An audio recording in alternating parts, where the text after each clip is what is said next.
I'm at peace. I've spent close to 30 years fueling someone else's goals and dreams and their mission. Now I am fueling what makes me feel good. I'm fueling and I'm leaving a legacy behind that, really leaves an imprint of what social workers can do. And, I can look at the world and say, I've left places better than when I first stepped in. Hello, hello, hello. It's Holly Rustick here with grant writing and funding. And I'm really excited because we have a special episode for you today with Dr. Eve McGee. And she is the CEO and the founder of McGee KC Consulting.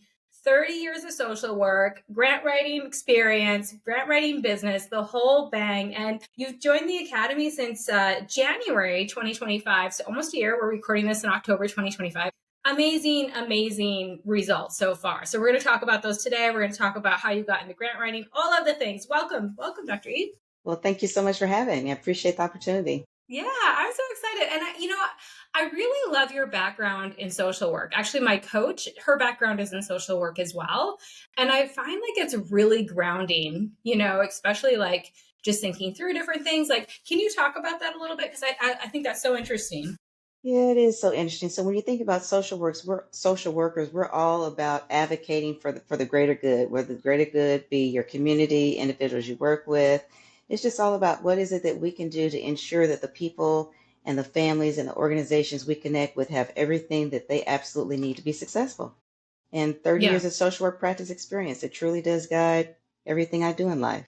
I love that so much. And in social work too, it's a crossover, very well aligned with nonprofits, like, all of the things. So when you were doing social work, were you doing it inside a nonprofit or were you doing it inside a government agency or an academic institution? That's a great question. So I'd say probably 80% of my career I was working in nonprofit organizations, community organizations, and the latter part of my career I did work in academics. So I worked in a R1 research intensive university. Very cool. Oh, I love that. And yeah, I just love research and innovation. I do too.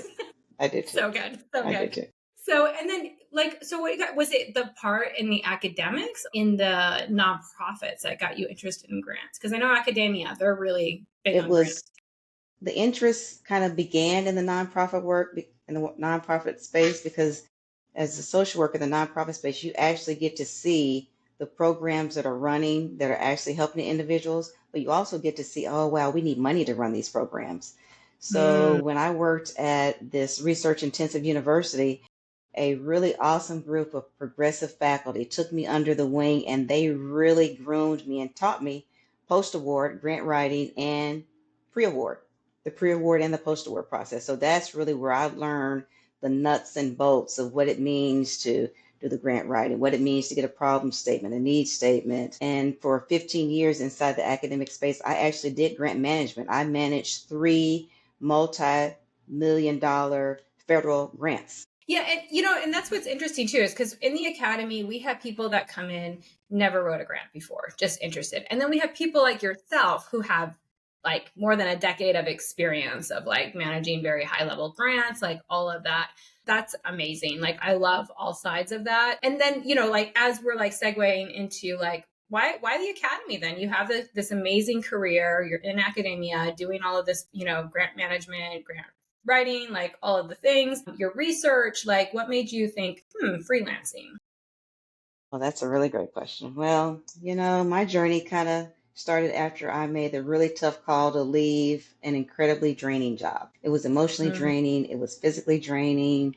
I was being undervalued, underutilized. And so I really wanted to take some time, really, to focus on my well being and do some soul searching. And I just kept asking myself, how can I use my social work experience, my writing skills, these years of grant management, how can I really help some nonprofit social service organizations that are really on the front lines or doing all this awesome work? And that's what led me to starting my whole consulting business. And I really wanted to accelerate the growth of nonprofits doing this critical work in the community. And by the time I found the academy, I was a year in. I had gotten the ball rolling with my website. I even had landed a client, but the behind the scenes action with my business, man, I was just winging it. I had no real systems. My pricing felt like it was a guessing game. And I just didn't have the belief and confidence that I was a business owner. So that's why I joined the academy, because I needed assistance with all those systems. I needed assistance with the mindset and getting all the back of the house together. So that's really why I joined. Nice, nice. And even like that switch from full time, full benefits, all of the things, like I'm sure you had all of that, I right? You're did. just shaking I your head, did. yes. I Yes. did. I So did. yeah, and then like going into, was it really a leap? What were you thinking like, okay, I got this, I have connections, and like did you have a client before you kind of took that leap? Holly, it was not. It was a big leap. But I'm a planner, so when I had the inkling that this wasn't going to work, I saved up a year's worth of salary and I paid off all my bills. And I said, you know what? I can do something. I know I can do something. So it was a huge mind leap to go from this all this security to, oh, it's all on you now. It's all on you now. So it was a big mind leap. And again, I was able to make the leap knowing that as a part of the academy, I was going to get all this coaching, I was going to get all these tools, so that the leap didn't feel like, I was jumping from Mount Everest. I mean, the academy really gave me this sense of I had a parachute so that I could have a soft landing, controlled landing. I love it. I love that. So yeah, you had your business going for a year, kind of still like your savings is now like, okay, you said you saved up for a year, like you got Very that, good. but you're like, okay. So you found the academy and you're like, here's my parachute. Like, let's talk about that. Cause you've been in for about a year now and you've done amazing things, over $294,000 in grants, over 149K money that you've made in your business. So like let's talk about like where were you at when you came in at, as far as like finances and just like stability and all of that compared to now. Wow. So when I came in, this is going to be funny to believe. In year one, I only made $1,050. Wow. So you've like 100 extra, 1,000 extra. I don't even know the math on that. Okay. You Okay. But know, you had that savings though. So that's I what you did. were I living on. did. I did have that savings, but by the time I had come into the academy, my savings was down. I was down to the last 30 days. I mean, I was like, this has got to make it, man. There's nothing else. This has to go. And so once I got into the academy, prior to the academy, I had landed an anchor client. That was right before I got into the academy. So once I got into the academy, I was able to implement all of the wonderful things I've learned in the academy, like the business reviews while I was in the academy. I was able to update my website, get my LinkedIn profile together, had some standard operating procedures. And although I had this anchor client, I was able to use the unlimited grant reviews to submit these grant reviews to the coaches to get all this feedback prior to submitting them on behalf of the clients. So I mean, it was just it was exponential growth once I got in, changed the mindset, had all the systems, had all the coaching. Then it was just uphill after that. It was just up. And I remember like your first call when you came to the coaching call, and I was like, "This lady, yeah." I was like, "You nervous?" But you had so much experience, and I was like, "Okay," because we see it a lot. We see a lot of people with a lot of experience in the work, but Yep. not in the business. And Not I in the was like, "Okay, business. she's gonna grow fast," because like you have that side of like I know how to do the work, but even then you're like, but a lot of questions. But when do I do this? How do I roll out these different, is it a deliverable? Like, how do I even talk about these things that I do? Like, you know what you're doing, but selling it and marketing it and packaging it, totally different conversation, right? And I Completely saw when you different. clicked.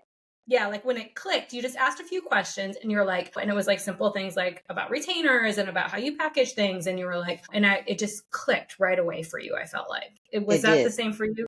Okay. Cause It I saw was your eyes. instant. Totally click like, oh, this is how I can make this seamless on the back end. And then it really helped my level of confidence. So when I sit with a client, I can clearly and competently say, oh, yes, I offer this package. I offer this retainer. This is why I do it. When I bring a client on, I know the process is smooth versus this. I have absolutely no clue of what I'm doing. I'm winging it in front of the client. They've got to, well, I get the impression that, and this lady has no idea what she's doing. It just boosted my confidence. Yeah. Yeah. Yeah. I saw that right away. I was like, oh, she just made her 2,500 back. Oh gosh. Oh yeah. Conversation right So away. hands down, hands down. And I've told people that really 2,500 for what I've gotten, I've gotten way more than 2,500. And looking back, if I had to do it over, I would have paid more than 2,500. The experience that I've had is just it's a golden nugget that I never would have gotten anywhere else, and I surely couldn't have got it on my own. Well, it would have taken a while. Yeah. A And long the while. coaching, yeah. That's why I started this, because when it was just me back in the day, I was like, now if I could go back, 11 years ago and say, hey, so much quicker than like, let me just implement it. Because I asked so many people, I was in my chamber asking about pricing, all the service, like, and I was like, this is what people get hung up on all the time, especially as us women. And Yes, I was like, there needs to be a better way. So I just yes, went full on and was like, let's test everything. yes. Let's talk about it. Let's talk about it. Talk about it. People Let's are talk scared to about it. talk about money. There's ego, They there's are. shame, there's things, right? And as you Yes. mentioned, like that mind shift being the biggest thing. Mind shift.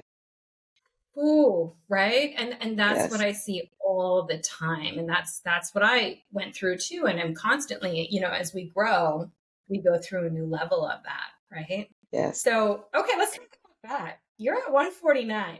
You over six figures, lady, and it's not even the end of the year. Did you see like this growth this fast? Have you been able to replace or get close to your full-time salary from before?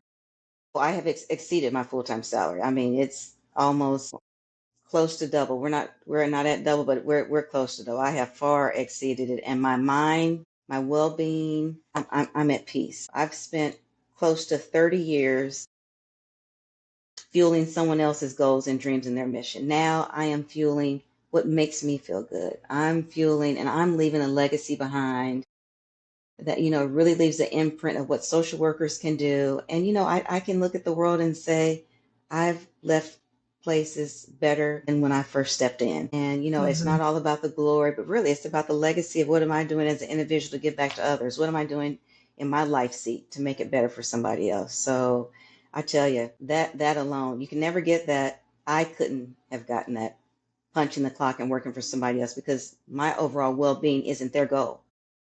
Their Yeah. end game is, all of the outcomes and metrics that they need. But, I can present to my family as a whole person. I can present to my grandkids as a whole person. And you know what? Hey, I'm living life, man. You were talking about originally you were burned out. That's why you left, overworked.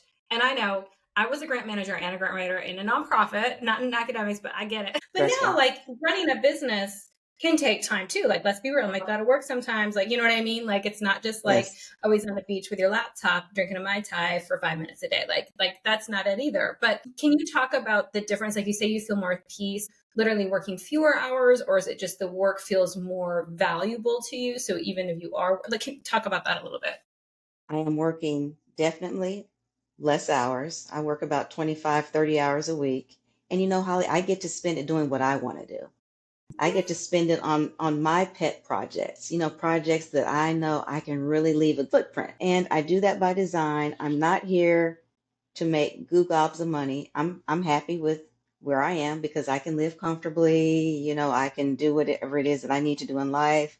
And I like working the 25 to 30 hours a week because I get to pick and choose my clients that I can grow with over the long term. Does that make sense? I'm not here to just to ching ching, but really it's about my footprint and how I can really increase the mission and the vision and the infrastructure of these social service organizations. So I'm working less and I'm doing what it is that I want to do. Now, if I want to work, 35 hours one week, sure, that's fine. But at this segment of my life, I'm about the same age you are. I'm on the downward descent. You know what I mean? Yeah, we like got retirement kind of.